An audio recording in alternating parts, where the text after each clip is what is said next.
Hey everyone, Chris Dawson running for Invercargill City Council here, and this week's really just more of an update, so there's a few things I want to go over. Last week's video about water meters actually got a lot more pushback than I thought, but that's alright. Please don't shoot the messenger, because, you know, I don't actually have anything to do with putting in water meters. It's not my decision, and it won't be a council decision for at least another 2 elections, and then the installation will be 3 elections away. So please don't shoot the messenger. But, you know, if you don't want to vote for me because I pointed out, hey, the council's planning to put in water meters, that's fine. I'd just love to know who you are going to vote for, considering I'm the only candidate out of the 27 of us who's bringing stuff like this to your attention. But anyway, you do you. On that note, so far we're only 2 weeks and 2 days away from the election, and so far only 14% of Invercargill's voted. So whether that's just we're leaving it to the last minute because we do that, or people are genuinely disenfranchised with the Invercargill City Council, it's hard to say, but going by the comment sections on most of the local rags, people are disenfranchised with the Invercargill City Council and just think the same old is going to happen regardless of whether they vote or whether they don't or who they vote for.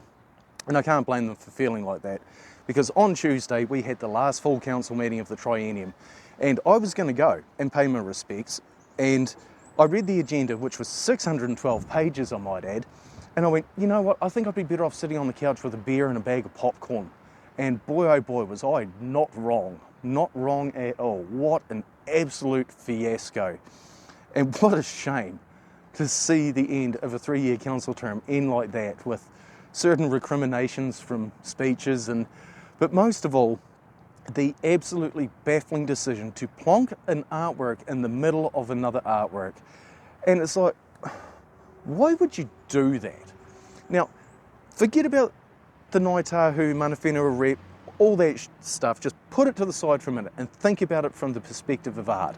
Say you're reading a book, a masterpiece like Lord of the Rings, for argument's sake, and you're halfway through and it's a wonderful work of art, and all of a sudden you flip the page and you start reading 50 Shades of Grey. And you're like, what is this doing in the middle of this? And someone says, oh, well, since you were enjoying a bit of art, we thought we'd plonk another bit of art right in the middle of the art you're enjoying. You just don't do that. Like, what if you were watching a cinematic masterpiece like Aliens, Titanic, Terminator 2, Judgment Day, and just as it gets to a really, really good part, all of a sudden the premiere episode of Shortland Street from 1991 starts playing? Why? Why would you do that? You don't put a bit of art in the middle of another bit of art.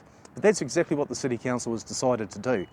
Now, if they were sticking up for the people who were donating it to the city, say they actually wanted it on East Street, and the councillors were sticking up for them saying, hey, they wanted it on East Street, they're donating it to us, let's put it on East Street, I wouldn't have a problem with that. But they weren't.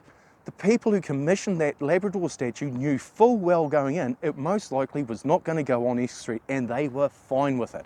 So why did they make that decision?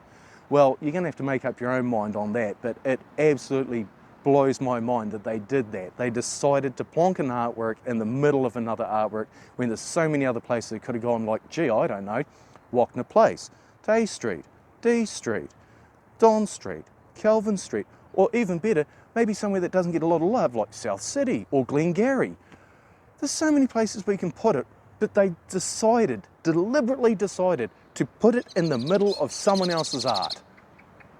Absolutely unbelievable. And the worst part is they're saying this is common sense, because according to the people who voted to put the art in the middle of the other artwork, a lot of them have common sense all over their election hoardings. I don't see common sense here. I see sheer bloody mindedness, actually.